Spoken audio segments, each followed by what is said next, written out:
घर के बड़े बुजुर्ग हमेशा परिवार के सबसे मजबूत स्तंभ होते हैं। आज international day for old people के मौके पर हर बड़े बुजुर्ग की जिंदगी कैसे आर्थिक तौर पर आजाद बने और कैसे वो अपनी सेहत की देखरेख खुद कर सके, इन्हीं बारीकियों पर हम चर्चा करेंगे। नमस्कार, मैं हूं आपके साथ कविता थपलियाल और आइए शो की शुरुआत करते हैं आज की हाइलाइट्स के साथ।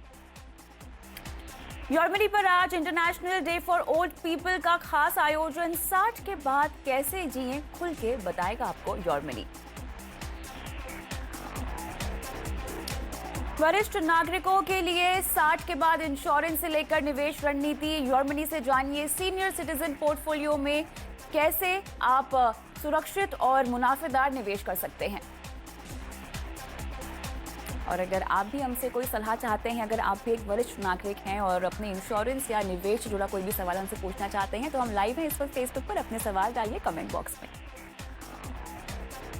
तो चलिए आज के शो की शुरुआत करते हैं और हमारे साथ दो खास मेहमान हैं। इंश्योरेंस पर सलाह देने के लिए हमारे साथ PolicyX.com के CEO और फाउंडर नवल गोयल है और साथ ही निवेश पोर्टफोलियो पे आपको सलाह देंगे अपनी मैनेजर्स के मैनेजिंग डायरेक्टर पंकज मटवाल। आप दोनों का इस खास पेशकश में स्वागत है। शुरुआत हम करेंगे इंश्योरेंस के साथ और नवल, यहाँ पर मैं आपसे सबसे पहले ये जानना चाहती हूँ कि सीनियर सिटीजन्स की अगर हम बात करें, उनके लिए इंश्योरेंस की कवरेज होना कितना जरूरी है, खासतौर से रिटायरमेंट के बाद अगर मैं समझना चाहूँ, 60 के बाद समझना चाहूँ तो।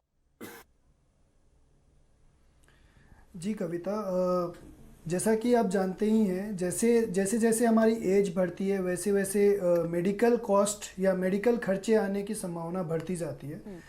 तो डेफिनेटली एक हेल्थ इंश्योरेंस हर किसी के पोर्टफोलियो में होना ही चाहिए। और सबसे अहम बात यह है कि जैसे जैसे एज बढ़ती है हेल्थ इंश्योरेंस मिलने की चांसेस कम हो जाते हैं, क्योंकि इंश्योरेंस कंपनी को पता होता है कि आपका क्लेम आने के चांसेस ज़्यादा है। और इसीलिए काफ़ी सारी इंश्योरेंस कंपनीज सीनियर सिटीजन्स को इंश्योरेंस देना पसंद नहीं करती, या अगर करती भी है तो उनका प्रीमियम ज़्यादा होता है। तो आपके लिए काफ़ी इम्पॉर्टेंट है कि आप हेल्थ इंश्योरेंस पहले ही ले लें, ना कि ओल्ड एज का वेट करें। हेल्थ इंश्योरेंस आपके लिए काफ़ी इम्पॉर्टेंट हो जाता है ओल्ड एज में। बिल्कुल, लेकिन यहाँ पर अगर सवाल हम ये पूछना चाहें कि कई लोग तो जो है अपनी ऑफिस या एम्प्लॉय पॉलिसी में ही अपने माता पिता को कवर कर लेते हैं। जो लोग नहीं कर पाए हैं उनसे हम यही कहेंगे कि सबसे बेहतर तरीका 60 के बाद अगर इंश्योरेंस कवर अपने माता पिता को दिलाने का है तो वो ये है कि अपने एम्प्लॉयर के जरिए आप उनको कवर करवा लें। लेकिन इसके अलावा हमने देखा है कई बार नवल ऐसा होता है कि क्रिटिकल इलनेसेस डिजीज हो जाती है, उसके बाद कवर नहीं होने की वजह से वो पूरा खर्चा आपको अपनी जेब से देना होता है। क्या क्रिटिकल इलनेस या प्री एग्जिस्टिंग डिजीज को भी हेल्थ इंश्योरेंस कंपनियां कवर करती हैं 60 के बाद?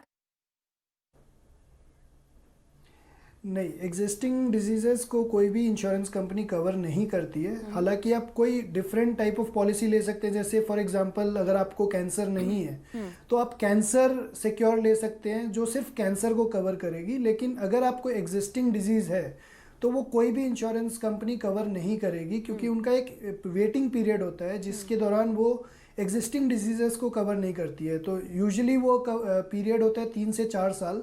Insurance company to company vary करता है, लेकिन 3 से 4 साल तक आपको उसकी कवरेज नहीं मिल पाएगी। और चांसेस है कि अगर आपको क्रिटिकल इलनेस है तो इंश्योरेंस कंपनी आपको कवर करने से ही मना कर दे।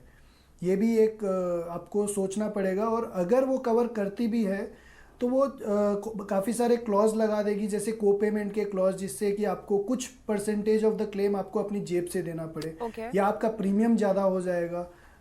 तो इस तरह की समस्याओं को आपको झेलना पड़ सकता है अगर आपको ओल्ड एज में इंश्योरेंस कवरेज लेना है। ऑब्वियसली पंकज, मुझे आपसे ये समझना है, क्योंकि हम यहाँ पर वरिष्ठ नागरिकों की बात कर रहे हैं, बड़े बुजुर्गों की बात कर रहे हैं, ऐसे में आजकल की जैसी लाइफस्टाइल है, इंश्योरेंस कवर होना बहुत ज्यादा जरूरी हो जाता है। इसीलिए अच्छा ये है कि आप जितना जल्दी हो सके, जितनी कम उम्र में हो सके, अपने आप को इंश्योरेंस या मेडिकल कवर से बिल्कुल सेव कर लें, ताकि आगे चलकर, क्योंकि 60 के बाद खासतौर से हम देखें तो प्री एग्जिस्टिंग डिजीजेज, या अगर आपकी फिटनेस बहुत अच्छी रही तो बात अलग है, लेकिन अगर ऐसा नहीं हुआ तो मेडिकल खर्चा आपकी जेब पे बहुत भारी पड़ सकता है। बिल्कुल बिल्कुल, हेल्थ इंश्योरेंस तो बहुत ही ज़रूरी है, इसमें कोई डाउट ही नहीं है।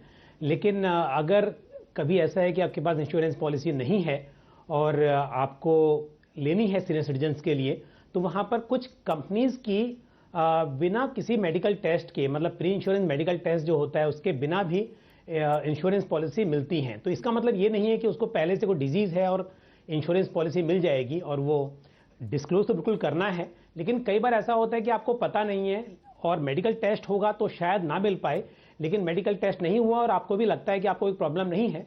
ऐसे केस में कुछ पॉलिसीज मिलती हैं, हालांकि वहाँ पे को पेमेंट का एक क्लॉज जरूर होगा, लेकिन ऐसे केस में जब आप सीनियर सिटीजन हैं और कोई चारा नहीं है तो आपको इस तरह की पॉलिसी जो हेल्थ इंश्योरेंस पॉलिसी है बिना प्री इंश्योरेंस मेडिकल टेस्ट के मिल सकती है, वो फिर भी आपको कंसिडर करनी चाहिए। ये को पेमेंट की हम जो बात कर रहे हैं, इसका मतलब क्या होगा पंकज जी? को पेमेंट का मतलब होता है कि अगर कभी क्लेम आता है तो सपोज उसमें 20% का को पेमेंट है, इसका मतलब 80% खर्चा जो है वो इंश्योरेंस कंपनी बेयर कर लेगी, लेकिन 20% इंश्योर्ड पर्सन को अपने पास से देना होगा। यूजुअली ऐसे अगर नॉर्मल केस में जितना भी रिएंबर्समेंट होता है with in the limit of that policy जो लिमिट है, जो सम इंश्योर्ड है उस तक जितना भी खर्चा होता है वो पूरा इंश्योरेंस कंपनी बेयर करती है। लेकिन जब को पेमेंट क्लॉज होता है तो वहां पर 20%, 30% जो भी को पेमेंट का एक क्लॉज है, उतना परसेंट इंश्योर्ड पर्सन को अपने पास से देना होगा। ऑलराइट, नवल, मुझे आपसे ये समझना है कि कई बार हमने देखा है कि जो पब्लिक सेक्टर की कंपनियां होती हैं, इंश्योरेंस कंपनियां होती हैं, वो सीनियर सिटीजन्स को पॉलिसी देने में ज़्यादा तरजीह देती हैं प्राइवेट कंपनियों की तुलना में। तो ऐसे में किस तरह की पब्लिक सेक्टर कंपनियों के पास हमें जाना चाहिए अगर हमें 60 के बाद अपने लिए कोई इंश्योरेंस पॉलिसी खरीदनी हो तो? जी, इंडिया में 4 ही पब्लिक सेक्टर कंपनीज है, वो भी 3 उनमें से मर्ज होने की बातें चल रही है, जैसा कि फाइनेंस मिनिस्टर ने कुछ ही दिन पहले कहा था। तो United India, new India, oriental या नेशनल इंश्योरेंस, ये 4 कंपनीज है जो कि गवर्नमेंट की कंपनीज है, और इनमें क्या है कि चांसेस ज़्यादा हो जाता है आपको इंश्योरेंस कवरेज मिलने का, क्योंकि और इसके अलावा अगर आपको स्पेशलाइज्ड पॉलिसीज़ चाहिए तो जैसे इंडिया में 5 से 6 स्पेशलाइज्ड हेल्थ इंश्योरेंस कंपनीज है जिन्होंने सीनियर सिटीजन्स के लिए प्लान्स निकाले हुए हैं, जैसे स्टार हेल्थ का सीनियर सिटीजन प्लान है, रेलीगेयर का केयर सीनियर सिटीजन प्लान है। तो इस तरह के प्लान्स में थोड़ी सी कवरेज कम होती है या को पेमेंट क्लॉज होती है, लेकिन एटलीस्ट उनको वो इंश्योरेंस पॉलिसी दे देते हैं। पहले ये होता था कि इंश्योरेंस बिल्कुल डिनाई हो जाता था सीनियर सिटीजन्स को या जिनको प्री एग्जिस्टिंग डिजीज़ है। अब ये एटलीस्ट उनको मिलने लगी है पॉलिसीज़, हालांकि कुछ क्लॉजेज है वो तो इन एनी केस अगर ना से तो बेहतर है कि आपको कुछ पॉलिसी मिल जाए विद द क्लॉजेज। तो नवल, ऐसे में अगर मुझे अपने माता पिता के लिए हेल्थ इंश्योरेंस खरीदना हो तो किन किन बातों का ख्याल रखना चाहिए? साथ ही क्या उनके लिए लाइफ इंश्योरेंस लेना भी सही होगा? जी बिल्कुल। सो हेल्थ इंश्योरेंस की जहाँ तक बात है, सबसे पहले तो आपको सम इंश्योर्ड डिसाइड करना चाहिए कि आपको कितने का कवर चाहिए। अगर आप मेट्रो सिटीज़ में हैं तो मैं सजेस्ट करूँगा कि कम से कम 10 लाख का कवरेज आप लें। उसके अलावा आपको ये देखना चाहिए, सबसे अहम चीज़ ये है कि नेटवर्क हॉस्पिटल, जिस हॉस्पिटल में आप उनको इलाज कराना चाहोगे वो हॉस्पिटल उस कंपनी के नेटवर्क लिस्ट में है भी या नहीं, क्योंकि अगर वो नेटवर्क लिस्ट में नहीं है तो आपको कैशलेस क्लेम नहीं मिलेगा और आपको रीइंबर्समेंट के जरिए जाना पड़ेगा, जो कि एक लंबा प्रोसेस है। तो कैशलेस के लिए आप नेटवर्क हॉस्पिटल चेक करें, रूम रेंट कैपिंग चेक करें, क्योंकि रूम रेंट डिसाइड करता है कि आपको किस तरह की सुविधाएं मिलेगी उस हॉस्पिटल्स में। तो रूम रेंट कैपिंग अगर आप देख सके, क्योंकि जितना आपका रूम रेंट हाई जाएगा उतना ही आपका प्रीमियम हाई जाएगा, तो वो आप एक चेक करें। और इसके अलावा बाकी सारे कंडीशंस मोस्टली मोरलेस सेम होते हैं। कुछ वेरिएशंस होते हैं प्लान टू प्लान, वो तो आपको नीड बेस्ड होते हैं, बट ये 3-4 चीज़ों का आपको ख्याल रखना चाहिए।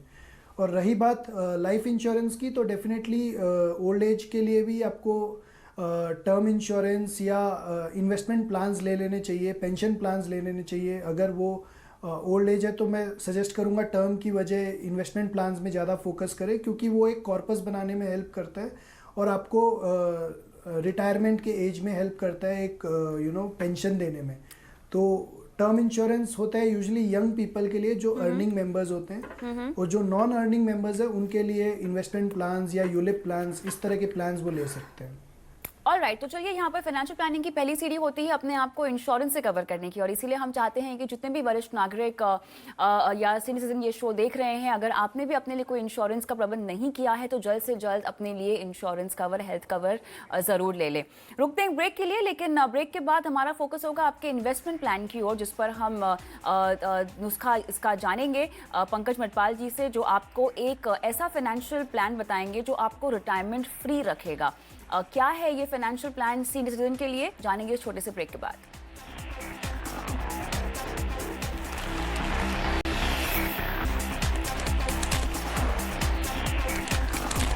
अपना फाइनेंशियल पोर्टफोलियो खुद तैयार कर सकते हैं। बहुत ज़रूरी है कि आप एक उम्र के बाद आर्थिक तौर पे आज़ाद रहें। और चर्चा को आगे बढ़ाते हैं। हमने इंश्योरेंस की तो बात कर ली है, लेकिन अब बारी आती है आपके इन्वेस्टमेंट प्लान की। और ऐसे में पंकज जी, हम जानते हैं रिटायरमेंट के बाद कई लोगों की यहाँ पर इनकम रुक जाती है, वो काफ़ी हद तक अपनी निवेश की हुई पूंजी पर ही निर्भर रहते हैं। अब कैसे स्मार्टली हमें एक फाइनेंशियल प्लान बनाना चाहिए जिससे हम अपने निवेश किए हुए पैसों से ही अपनी बाकी की ज़िंदगी गुजार सके। अगर कोई इनकम है तो वो भी मेरे ख्याल से बहुत लोगों की उनकी निवेश से कमाई हुई ब्याज के तौर पर ही इनकम होती है। इसको स्मार्टली आपको रोजमर्रा की जिंदगी के लिए भी इस्तेमाल करना है और बाकी के जीवन के लिए भी आपको एक निवेश रणनीति की जरूरत होती है, तो क्या करें? बिल्कुल कविता, जिंदगी भर मतलब रिटायरमेंट से पहले जो पैसा जमा किया है, अब वक्त आ जाता है कि आप उस पैसे पे निर्भर रहते हो। तो ऐसे में जरूरी है कि वो पैसा आप एंजॉय भी करें और इस तरह से मैनेज करें, उसको इस तरह से इन्वेस्ट करें कि वो जितना ज़्यादा हो सके उतना चले। ऐसा नहीं है कि आपने उस पैसे को इन्वेस्ट किया। दो चीज़ें बहुत महत्वपूर्ण हैं। एक तो है लिक्विडिटी। जब आप रिटायरमेंट के बाद जो पैसा रखा हुआ है, आपको कभी भी ज़रूरत पड़ती है तो पैसा ऐसे लॉक ना हो कि निकालते वक्त निकल ना पाए, या जैसे आपने उस वक्त ये नहीं सोचना है कि वो पैसा 10 साल के बाद बढ़ के कितना होगा, बल्कि ये सोचना है कि पैसा बढ़े भी बट बीच में मिलता भी रहे और जब कभी ज़रूरत पड़े उस वक्त निकल भी सके। और दूसरी बात, एसेट एलोकेशन। देखिए, यहाँ पर रिस्क आप कम लेंगे, लेकिन ये भी जरूरी है कि आपके पैसे पे हो सके तो टैक्स ना लगे, टैक्स कम लगे, और साथ ही आपको रिटर्न थोड़े से इन्फ्लेशन एडजस्टेड, मतलब जो महंगाई की दर है उससे थोड़े से ज़्यादा मिले, तभी आपका पैसा खर्च करने के बाद भी बढ़ेगा और लंबे समय तक चलेगा। तो यहाँ पर एक तो गवर्नमेंट ने बहुत सारी स्कीम्स ओल्ड सिटीजन्स के लिए, सीनियर सिटीजन के लिए लागू की हुई हैं, तो उसमें ज़रूर निवेश करना चाहिए, क्योंकि आपको वहाँ पर एक पता है कि गवर्नमेंट की स्कीम है, गारंटीड रिटर्न्स हैं। हालांकि रिटर्न बहुत ज़्यादा भी ना हो, लेकिन फिक्स इनकम आती है, तो वहाँ पर ध्यान जरूर देना चाहिए। और दूसरी बात, अगेन हम थोड़ी चर्चा इस बारे में भी करेंगे कि जो म्यूचुअल फंड्स हैं वहाँ पर भी कुछ ऐसी स्कीम्स हैं जिसमें रिटर्न्स भले ही गारंटीड नहीं है, लेकिन कम जोखिम के साथ में थोड़ा सा आपको रिटर्न अच्छा मिल सके, वहाँ पर भी बात करनी चाहिए। तो अगर मैं बात शुरुआत करूँ कि कुछ गवर्नमेंट की स्कीम से, तो एक प्रधानमंत्री व्यय वंदना योजना, ये एक स्कीम गवर्नमेंट ने लॉन्च की है सीनियर सिटीजन्स के लिए। 60 ईयर्स के ऊपर के जो लोग हैं 15 लाख रुपए तक उसमें इन्वेस्ट कर सकते हैं, और उसमें आपको मंथली, क्वार्टरली, हाफ ईयरली और एनुअल, जो भी मूड में चाहें आप पेंशन ले सकते हैं। तो इसमें जो रेट ऑफ इंटरेस्ट आपको इफेक्टिवली पड़ता है वो 8.3% तक का आपको इफेक्टिव आता है। तो आप इसके बारे में जरूर सोचें। 10 साल की इसकी लिमिट है। ये LIC के तरफ से आपको मिलेगा। हालांकि प्लान LIC का नहीं है, गवर्नमेंट का प्लान है, लेकिन गवर्नमेंट ने LIC को दिया हुआ ये प्लान मैनेज करने के लिए, तो आप LIC से ये प्लान बाय कर सकते हैं।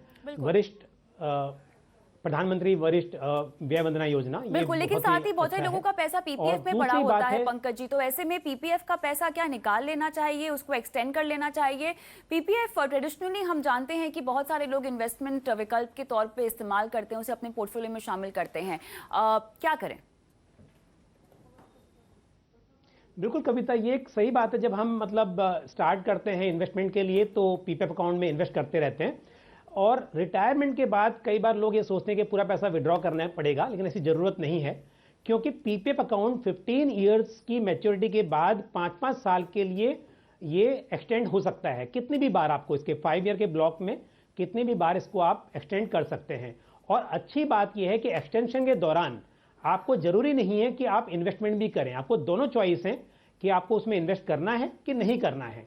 तो अगर आपकी इनकम रुक गई है तो आप उसमें इन्वेस्टमेंट ना करें, और अब आप उसमें उस अकाउंट को चलने दें और 60% तक जो आपका जिस टाइम पर उसको मैच्योरिटी होती है उस वक्त जो पूरा पैसा इकट्ठा हुआ है उसका 60% आप विड्रॉ कर सकते हैं एक साथ या स्प्रेड ओवर 5 ईयर। मतलब जो 5 साल का ब्लॉक है उस 5 साल के ब्लॉक में आप पूरे 60% को विड्रॉ कर सकते हैं थोड़ा थोड़ा करके। बिल्कुल, तो उसका फायदा भी आपको लेना चाहिए। बिल्कुल पंकज जी, बहुत जरूरी है कि हम इक्विटी में भी थोड़ा सा अपना पैसा निवेशित रखें, तो ऐसे में किस तरह से डाइवर्सिफाई करें इस पूरे इक्विटी निवेश को?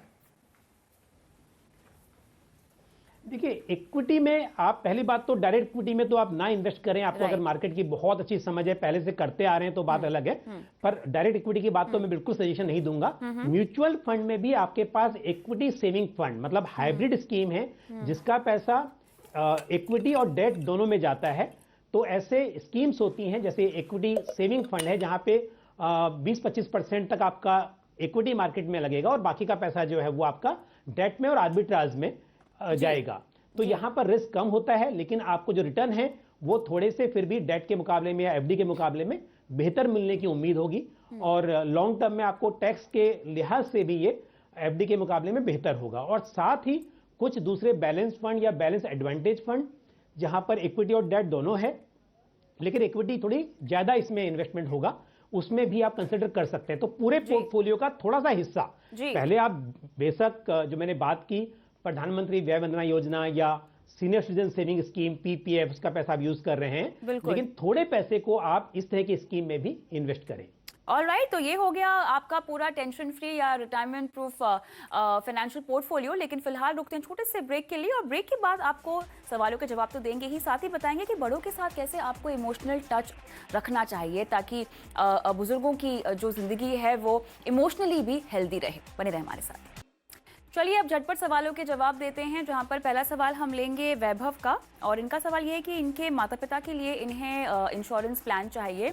पिता की उम्र 65 साल है, माता की उम्र लगभग 62 साल की है, और पूछ रहे हैं कि लिबर्टी हेल्थ इंश्योरेंस खरीदने की सोच रहे हैं। 50 लाख का इंश्योरेंस ये लेना चाहते हैं, साथ ही 10 लाख का बेस कवर भी इन्हें चाहिए। तो लिबर्टी हेल्थ इंश्योरेंस के फीचर्स क्या हैं और क्या ये प्लान इनके माता पिता के लिए सही होगा?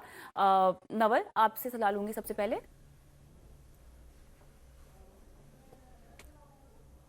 जी, लिबर्टी अच्छी कंपनी है। हालांकि इनके थोड़े नेटवर्क हॉस्पिटल्स कम है compare to specialized health insurance companies जैसे कि स्टार हेल्थ, उनके काफ़ी ज़्यादा नेटवर्क हॉस्पिटल्स है। बट अगर ये इनके हॉस्पिटल जो भी इनके आसपास जो हॉस्पिटल है अगर वो इनकी नेटवर्क हॉस्पिटल में है तो ये जा सकते हैं इस प्लान के। लिबर्टी वैसे अगर इनका क्वेश्चन इस चीज़ को लेके है कि इनका क्लेम ऑनर होगा या नहीं, उसका कोई खतरा नहीं है, क्योंकि लिबर्टी है या कोई भी इंश्योरेंस कंपनी है वो आईआरडीए के परव्यू में आती है, और क्लेम देना उनका आईआरडीए की तरफ से उनको रेस्पॉन्सिबिलिटी है कि उनको क्लेम देना ही है अगर वो जेन्युइन क्लेम है। तो इनको सिर्फ प्लान के फीचर्स और नेटवर्क हॉस्पिटल्स को कंपेयर करके ये बेहिचक लिबर्टी के साथ जा सकते हैं, ऐसी कोई बात नहीं है। ऑलराइट, शो का आखिरी सवाल जल्दी से आप जवाब दीजिएगा नवल। नारंग का मैं लूंगी। ये बोल रहे हैं कि 4 जनों का परिवार है और इन्हें अपने लिए एक फैमिली फ्लोटर प्लान चाहिए। पीएसयू कंपनी का ही प्लान ये लेना चाहते हैं। प्राइवेट कंपनी का शायद लिया था पहले, काफी महंगा पड़ा था, और अब 20 लाख ईच पर्सन का फैमिली फ्लोटर इनको चाहिए। तो कौन सा रेकमेंड करेंगे आप?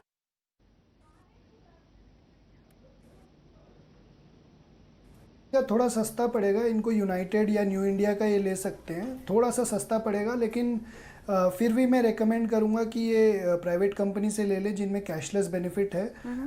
हालांकि अगर ये 10-20 हज़ार का प्रीमियम इनको कम पड़ रहा है तो कोई भी प्लान ले सकते हैं, यूनाइटेड या न्यू इंडिया। ऑलराइट, शो को ख़त्म करने का समय हो गया है, लेकिन पंकज जी आपसे क्योंकि हम इंश्योरेंस की बात कर रहे हैं, फाइनेंशियल लाइफ की बात करें, तमाम एस्पेक्ट्स के साथ साथ हम इमोशनल एस्पेक्ट को नहीं भूल सकते हैं, जो कि बुजुर्गों के लिए उस उम्र में काफ़ी मायने भी रखता है। किस तरह से हम उन्हें इमोशनली हेल्दी रख सकते हैं? ये बहुत ही ज़रूरी है कि आप टाइम बिताएं उनके साथ में, बुजुर्ग लोगों के साथ में टाइम बिताना बहुत ज़रूरी है। जो भी आप कर रहे हैं, आप अगर कंप्यूटर पे गेम खेलना पसंद करते हैं या मोबाइल पे गेम खेलते हैं, मैं तो बोलता हूं कि साथ में बैठिए, उनको दिखाइए, उनको उसमें बहुत इंटरेस्ट आता है नई नई चीज़ों में। तो टाइम स्पेंड करना, उनको कहीं बाहर लेके जाना, और उनसे फ़ोन पे भी अगर दूर भी हैं तो रेगुलरली फ़ोन पे बात करते रहना वो बहुत ही ज़रूरी है। अदरवाइज़ अकेलापन बहुत महसूस होता है बुजुर्गों को। तो ये मेरी सलाह होगी। नवल?